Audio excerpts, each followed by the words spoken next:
a hacer la presentación de libros. Tenemos 2 libros para presentar nuestras jornadas. Comenzamos. Bien. Los libros son los que veis aquí, El tiempo de las espigas, y ninguna derrota será la última. Son 2 libros, son 2 novelas con temática que tocan el tema de los maquis, por eso los hemos querido presentar. Vamos a comenzar con El tiempo de las espigas. El autor es Francesc Català. Francesc Català ya presentó en su día aquí otro de los libros que ha escrito. Nació en el barrio del Carmen. Bueno, él me mandó una anécdota en un día bisiesto de hace ya algún tiempo. De profesión es maestro, y es un maestro que ha ejercido mucho en la serranía de aquí de Valencia, además de otros pueblos de Alicante y de Valencia. Acabó su trayectoria de maestro en colegios públicos como Campanar, Cervantes y el Teodoro Llorente de allí. Fue ganador del 3er certamen literario de relatos breves de la revista La Fénix Troyana, de los amigos nuestros de Chelva, relatos breves, en el año 2011. En el año 2018 también dio a conocer un libro de poesía, Me iré hacia tu paisaje, por Poemas de Noviembre. En agosto de 2019, la editorial Talón de Aquiles publicó su primera novela, que presentó aquí, Sabina y Martín. También otro de sus libros fue Tierras Sensibles. Él es una persona que es especialmente sensible, valga la redundancia, a los temas ecológicos y a los temas de las serranías, un gran conocedor del territorio de la serranía, tanto de Valencia como de la parte de Teruel. Bien, Cuenca. Con la publicación de Tiempo de las espigas nos llega su segunda novela. En principio yo pienso que esta novela es un viaje que realiza desde Santa Cruz de Moya, que aparece mucho en su libro. La trama de la novela tiene un gran peso, distintos pasajes del libro aquí en Santa Cruz, y nos lleva también a distintas épocas de la Valencia de los años 70 y 80, y finalmente también, bueno, acaba el libro precisamente en uno de los pueblos de la serranía. No quiero adelantar acontecimientos, si ves que me paso de contar me avisas, Y de esta manera, bueno, pues hace un recorrido de Santa Cruz de Moya hasta Titaguas, y entre medio pues hay una serie de pasajes en Valencia, incluso temas internacionales que luego él contará. Esta novela pues, nos habla del amor a la especie humana y del terror a las malas gentes, y se hace universal hasta acaparar cualquier rincón de las tierras del mundo. Por eso esa dispersión de lugares. Bien, yo le preguntaría que... Sí, vamos a poner el vídeo que nos ha preparado para que veáis un poco...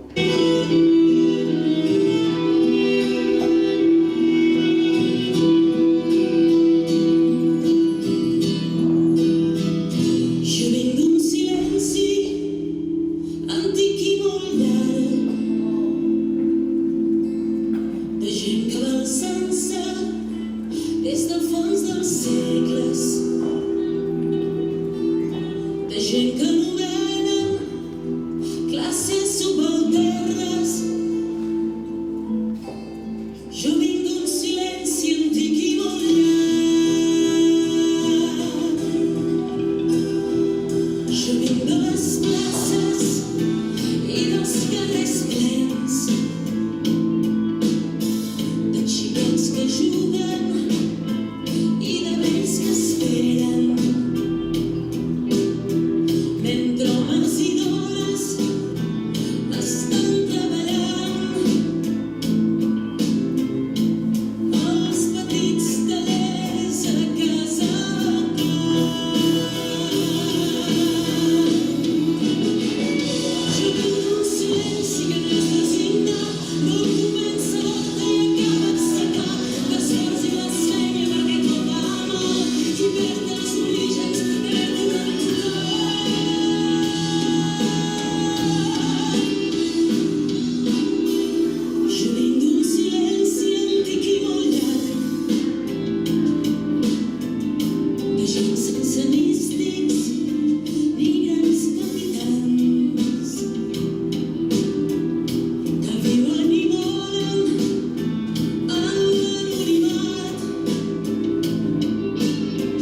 estrella que había que poner aquí. Como habéis visto, pues es un poco lo que os he dicho, abarcar desde Santa Cruz de Moya y muchos parajes de Santa Cruz de Moya hasta pues, todas estas imágenes que habéis visto de Valencia, la Valencia de los años 70, en que éramos estudiantes universitarios y vivimos por todos esos aspectos que han salido reflejados en esas imágenes.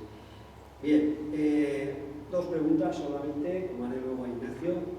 ¿Por qué has querido escribir esta novela? Creo que es una pregunta que interesa a todo el mundo. Vale. Bueno, en primer lugar, como no lo ha dicho, lo voy a decir yo. Bueno, es tan discreto. No ha dicho mi segundo apellido. Soy Borges y soy primo de Pepe. También pienso que no estoy aquí porque sea su primo, Vale. Entonces, la pregunta que me has hecho es... ¿Por qué te decidiste a escribir este libro? Vale. Bueno, la novela anterior a esta, la primera que hice, Sabina y Martín,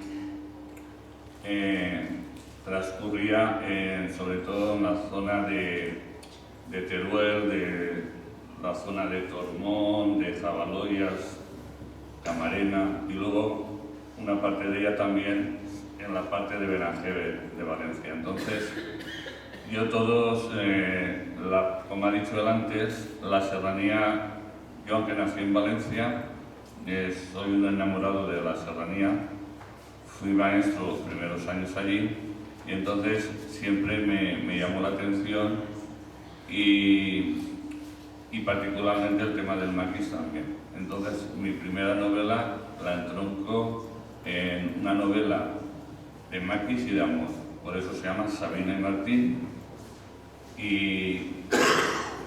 Y después, con el tiempo, vi que las posibilidades del tema del maquis eran mucho mayores, ¿no? Y fui conociendo más historias, más cosas, y entonces más territorios, y me decidí a hacer una segunda novela. La parte de Santa Cruz de Moya también la he pisado mucho haciendo pues trayectos, he sido senderista y tal, y luego en algunas jornadas que algunos años he venido también aquí a jornadas de la Gavilla Verde. Y entonces me situé en ese territorio.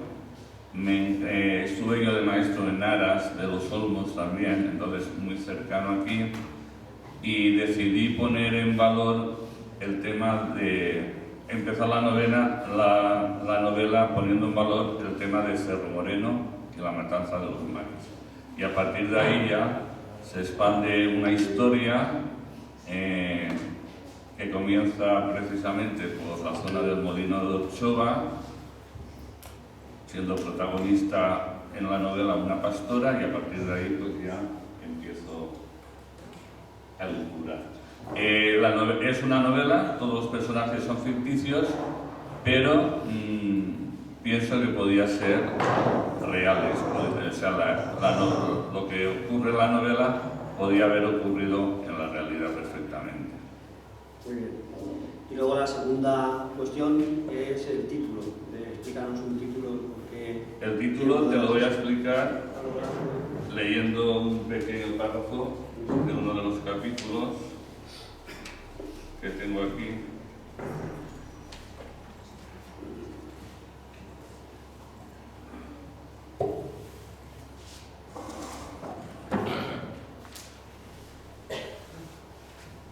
Mientras se encuentra... Ya lo tengo, sí. 270. Vale. Entonces, en el año 2018, creo recordar, sí, se rinde un homenaje en el pueblo de Xelva a aquellos que fueron asesinados y que se encontraban fuera del cementerio, ¿no? Y en ese acto colabora precisamente la Gavilla Verde, entre otras entidades. Entonces, eso lo novelo y digo, Águeda, que es uno de los personajes de la novela, cogida del brazo de su padre, de repente le vino a la cabeza el sonsonete de aquella canción emblemática que tanto le gustaba y se la susurraba sonriéndole por lo bajini. La letra del canto a la libertad de su querido y recordado José Antonio Labordeta, que escuchara a Águeda en directo por primera vez y cantara 37 años atrás en las fiestas de Titagua, la noche del incendio de la Montalbana. Comenzó a esparcirse en derredor hasta sonar en un clamor conjunto de voces emotivas. Y los campos desiertos volverán a granar unas espigas altas dispuestas para el pan. Pues de ahí le viene el título a la novela. El tiempo de las espigas está inspirado en esa estrofa del canto a la libertad. Eso es el título, pero no quiero descubrir el motivo de que sea ese título, que se descubrirá en la última página. Más cosas. ¿Por qué crees que tenemos que leer tu novela? Bueno, pues los que tengan arraigo con Santa Cruz de Moya, porque les va a gustar. Si luego tengo un poco de tiempo, leería unos párrafos con localizaciones de aquí. Entonces, ese sería un motivo. Otro motivo, pues porque pienso que es una novela que parte de lo concreto a lo universal. Y entonces, que de alguna manera hay un hilo conductor de todo lo que ocurre y que puede empezar en una matanza aquí en Cerro Moreno y que puede acabar en los acontecimientos que están ocurriendo hoy mismo, desleznables, que están ocurriendo a nivel mundial en Palestina y en el Líbano y tal. Entonces, como que hay algo conductor que lleva a la gente y al mundo a que ocurran estos hechos. Entonces, ese sería otro motivo. Y luego, que es una novela, pienso que es muy entretenida, que tiene bastante emotividad, es bastante prosa poética también, y que la gente que la ha leído me comenta que sobre todo eso, que es muy dinámica, que cuenta muchas cosas, pero que no se hace farragosa y que tiene un fondo de mensaje muy interesante. Y esa dispersión geográfica que hemos comentado, ¿no interfiere a la hora del lector de perderse en algún momento y retomar? ¿Cómo ha solucionado? No, a ver, no, porque el que ocurran unos hechos, por ejemplo, habéis visto en el pase del vídeo que aparecían imágenes de Chile y que tendrá que ver aquí Chile, o la parte final de los acontecimientos de una serie de guerras o la hambruna de Etiopía y tal, eso está ligado a los personajes de la novela. Es decir, por ejemplo, la parte final, ¿por qué aparecen esos hechos? Pues porque hay un personaje quizá más importante, que es Águeda, que acaba trabajando en Médicos Sin Fronteras. Entonces nos trae todos esos mensajes. Chile, ¿por qué? Pues porque uno de los personajes centrales, que es Manuel, que es maqui y que comienza su andadura precisamente por estas tierras, acabará exiliándose a Francia y acabará trabajando en Chile. Y ahí le pillará aquellos hechos del golpe de Estado y tal. Entonces, los mismos personajes principales de la novela van hilvanando. ¿Por qué aparece Valencia, por ejemplo, los años 60, 70 y tal? Uno de los personajes que sería quizá el antihéroe, que es guardia civil, pues trabaja en Valencia en la beneficencia y nos va contando, coincide la época de la riada y tal, o cuando aparece los hechos de antifranquistas, los grises y tal, es porque Águeda, la que hemos mencionado, se ha ido a estudiar desde Santa Cruz de Moya, se ha ido a estudiar a Valencia y está viviendo toda esa época anterior a la llegada de la democracia. ¿Quieres añadir algo más? No, de momento no. Si quieres, voy a leer brevemente algún párrafo que a la gente de aquí, que conozca el territorio, le va a sonar.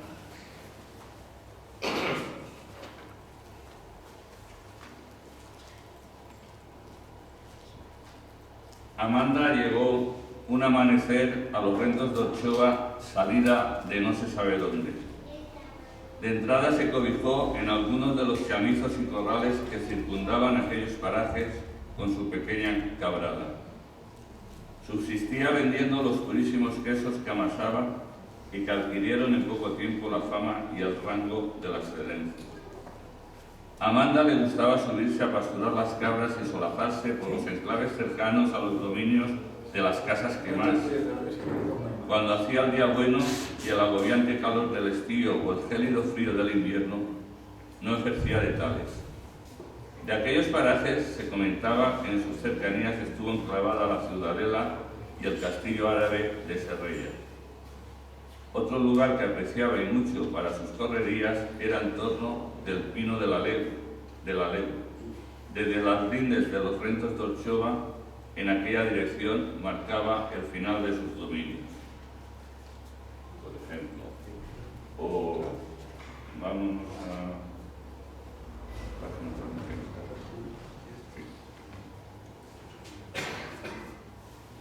Tras las casas quemadas, las casas de Cañete y las casas nuevas se fueron despoblando. Solo la casa del amo y la casa grande resistieron, pero sin brazos que cuidarlas. En unos pocos años su final también sería cierto. Con el paso del tiempo, solo quedarían como mudo testigo de lo que fueron aquellos Rentos de Ochoa, las piedras del molino, las de la casa del amo y las ruinas de todo lo demás. Y por último, querría hacer una mención al 1 de octubre de 1989.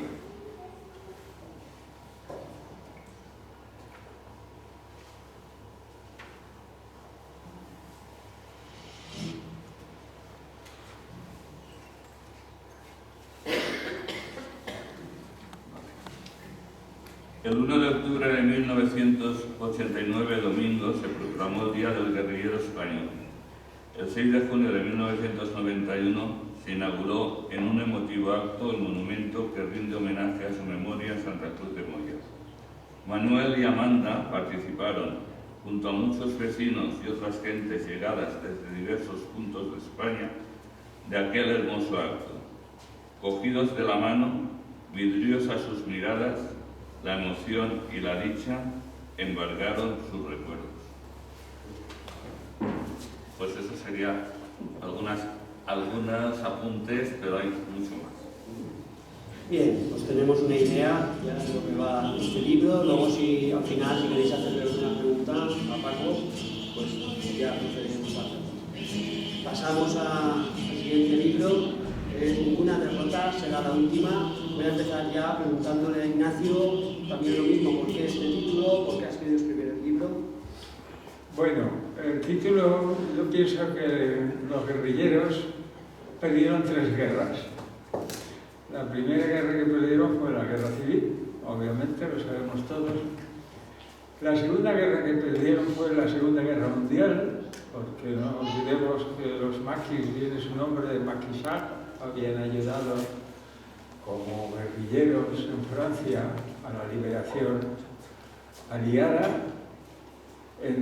y ellos estimaban que tenían que tener dentro de España a guerrilleros, a una fuerza combativa, para que los aliados vieran que había una oposición al régimen y entraran después de cuando ganaron la guerra. No entraron y además, por ejemplo, pues se hizo un boicot al gobierno de Franco, pero en Estados Unidos, por ejemplo, dieron permiso a los bancos a que apoyaran al Estado franquista. y entraron con una entrada muy discutida por las bases y sobre todo por la jerarquía del Partido Comunista. Entraron por el Valle de Arán, por la escabechina que el general Moscardó. Bueno, fue terrible lo que hizo. Y la tercera guerra que perdieron, esto empieza mi novela, que es que en octubre de 1948 llamó Stalin a todo el Partido Comunista, a los dirigentes del Partido Comunista, y les dijeron que a la vista del Valle de Arán tenían que seguir las consignas de Lenin, que era introducirse en la sociedad, en los círculos de la Iglesia, en los sindicatos falangistas, cosa que muchos se opusieron, y debían dejar la guerrilla.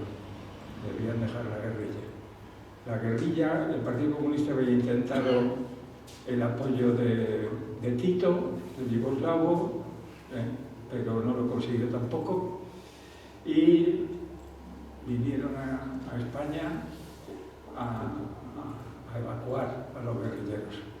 Los guerrilleros del Partido Socialista hicieron más caso, eran básicamente en el norte de la península y salieron con cierta prontitud, además les tenían fácil el paso a Francia, pero los guerrilleros, sobre todo anarquistas y comunistas de Levante, también de Andalucía y de Extremadura, pero bueno, yo soy valenciano, me fijé más en la agrupación guerrillera de Levante y Aragón,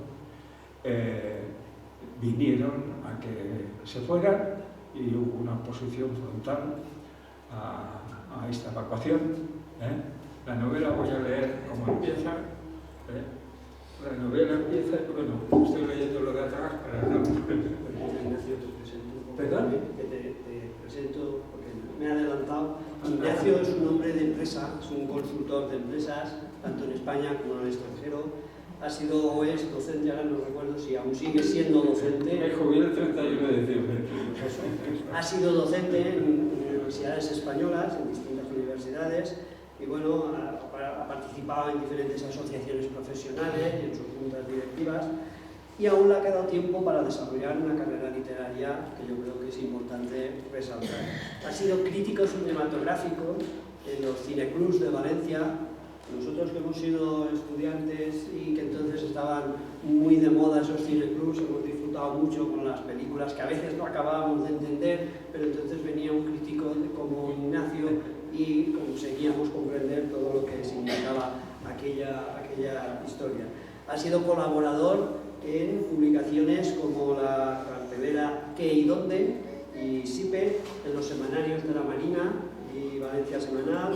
También ha participado en Radio Peninsular, también en revistas de cine, es un especialista en cine, en el semanario Hort, que sí, supongo que tendrá que ver con... No, nada, ¿no? Absolutamente nada, luego lo explico. Bueno, pues es muy sencillo. Sí, en la época del final, del tardofranquismo, los partidos en la ilegalidad buscaban cabeceras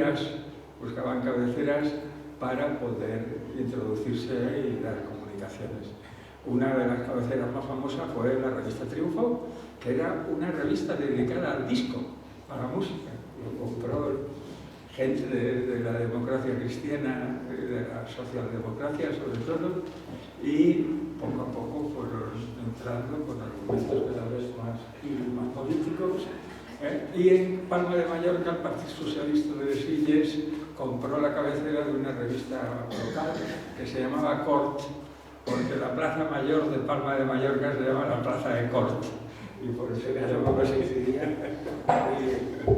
Vale, ha publicado como coautor, la estructura del GAF de Chaplin, de cortometrajes de Charles Chaplin, así como ha colaborado también en el libro de 101 crímenes de Valencia, de la editorial Minatea.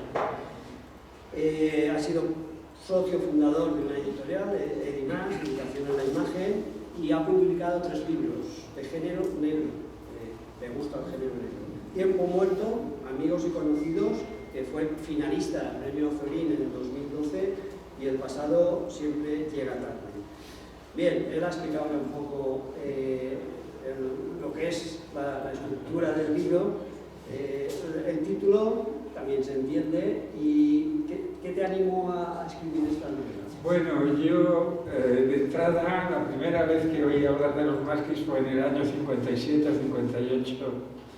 Mi padre era abogado y le llamó un cliente que inventó, o por lo menos presumía que inventó, poner una camioneta, poner zapatos, irse por los pueblos a vender el día de la venta de zapatos, y tocaba mucho el maestrazo. Tocaba, siempre que fui con él, me comentaba lo que costaba subir a aquel puerto de antes de Barracas, ahora no me acuerdo cómo se llama. Y le llamó porque la Guardia Civil le había impresionado, le había llevado al cuartelillo, porque él había estado 1 año o 2 vendiendo zapatos por todo el maestrazgo y suponía, el sargento de la Guardia Civil suponía que pagaba al maquis porque no había tenido nunca un ataque. O sea, por una suposición le metieron en la cárcel. Mi padre fue corriendo allí. Esa fue la primera vez. Luego también les defendió a unos comunistas que también tenían denuncias por haber ayudado al maquis, y también me contó estas cosas. Desde entonces me interesó mucho el maquis. Luego fui estudiando este tema, me gustó muchísimo. Obviamente el maquis que más me interesó porque yo veraneaba la Virgen de la Vega, y allí también fue una zona de maquis que oí comentarios también. Me interesó mucho. Tenía mucha documentación, como trabajaba yo solo escribía las novelas policíacas, las escribía en verano porque el resto del año trabajaba, y tenía mucha documentación, y llegó la pandemia. Y al llegar la pandemia te quedas cosas, aburrirme viendo la tele, viendo series o cogiendo el libro, y sinceramente me demostré que era un buen escritor, porque antes me costaba 4 veranos escribir una novela y aquí me costó sinceramente 3 meses escribir esta, que fueron los 3 meses que estuvimos encerrados. Hay una cuestión que a mí me ha llamado la atención cuando leí esta novela, y es la interpretación libre que has hecho sobre el suceso de Cerro Moreno. Recientemente hoy hemos subido a Cerro Moreno Yo quería haber subido, pero no pude. Con los amigos de Playols y también con los chicos y profesores de Requena, y desde luego está clarísimamente bien documentada esa interpretación, por lo menos desde mi punto de vista, por lo que sé de la historia que nos han contado los historiadores, pero es muy curiosa esa interpretación porque aportas algunos elementos que perfectamente podrían no haber pasado. Yo creo que no pasaron, pero perfectamente podrían haber pasado. ¿Te interesó mucho dar esa interpretación o fue una inspiración que vino?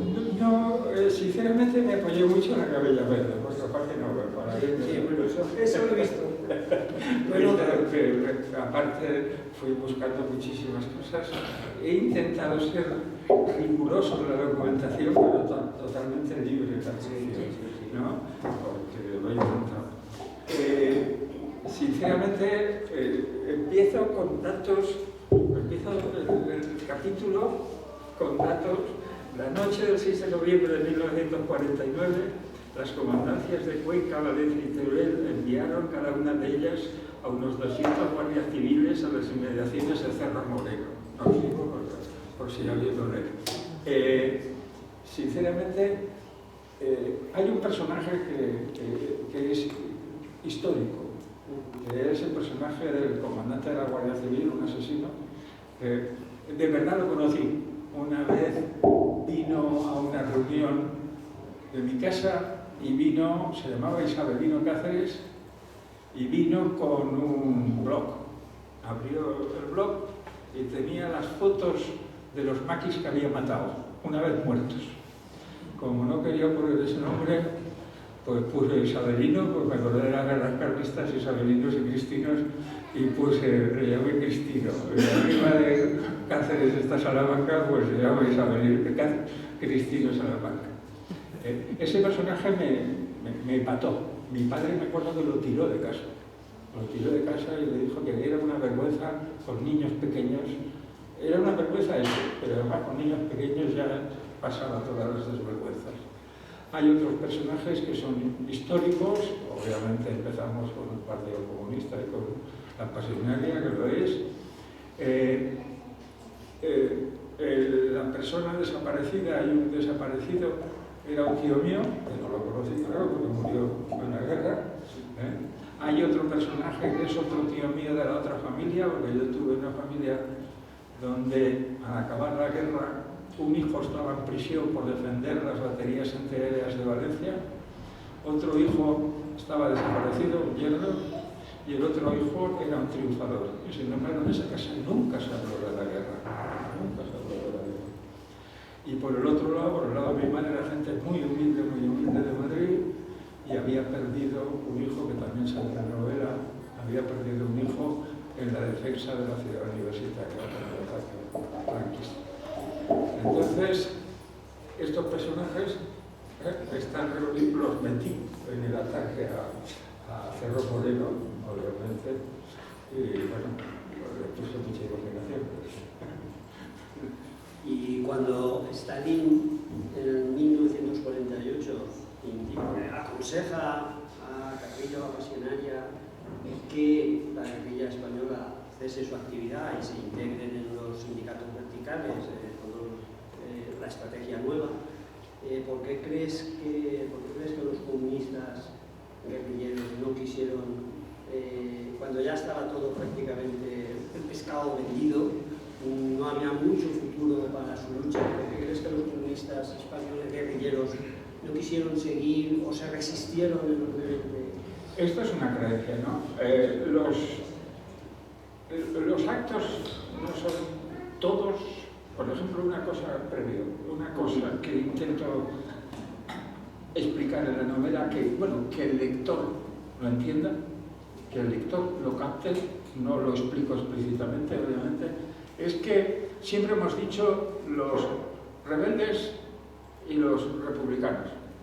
Los rebeldes eran muchos. La guerra no la ganaron lo que ellos se llamaban nacionales. Esos lucharon. Los que la ganaron fueron los franquistas. Y muchos de ellos no habían pegado un puñetero tiro. Lo ganó la banca. Una cosa que me hace muchísima gracia en España es que de las 10 empresas españolas más potentes, 8 o 7 serán multinacionales. Estamos vendiendo a cachos España, la estamos vendiendo. Sin embargo, hay un sector que es íntegramente de capital español, la banca. La banca es íntegramente de capital español. Y la banca Mar fue la que ayudó. Luego, por ejemplo, en Valencia, Suñer se hizo millonario porque había apoyado y le dieron el cartón, porque Suñer no fue famoso por la empresa, empezó su reinado económico con una fábrica de cartón. Le dieron la concesión de todas las farmacéuticas y la tabacalera española. Segarra, otra empresa, era el que proveía de botas al ejército de Castro. O sea, fueron poco a poco, ganaron los franquistas. Vencieron los grupos, que se llamaban los rebeldes, pero ganaron los franquistas. Y en el lado republicano tampoco eran los republicanos, eran los comunistas, los socialistas, los anarquistas. Los que se quedaron fueron básicamente los anarquistas y los comunistas. Y unos se quedaron por creencia, otros se quedaron porque no habían hecho nada más. La verdad, yo conocí una cárcel, he trabajado 2 veces en la cárcel, yo por razones, una vez porque llevé el cine de la cárcel, programaba, y esa vez el cameraman era un hombre que había luchado por los republicanos en la guerra española.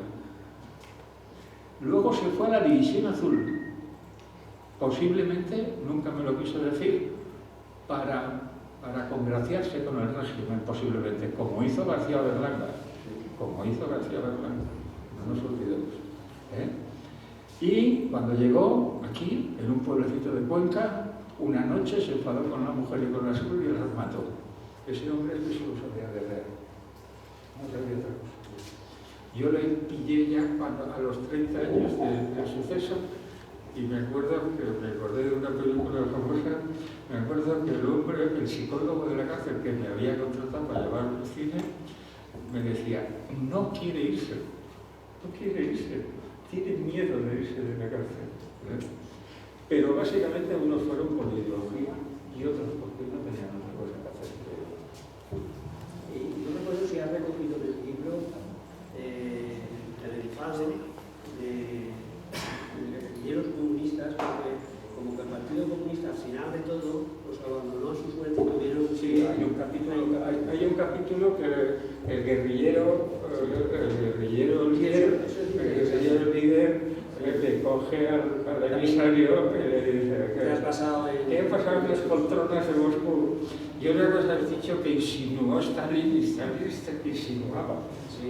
Pero había que cumplirlo, ¿no? Había que cumplirlo. Bien. Si tenéis alguna pregunta para los... ¿Queréis hacer alguna pregunta?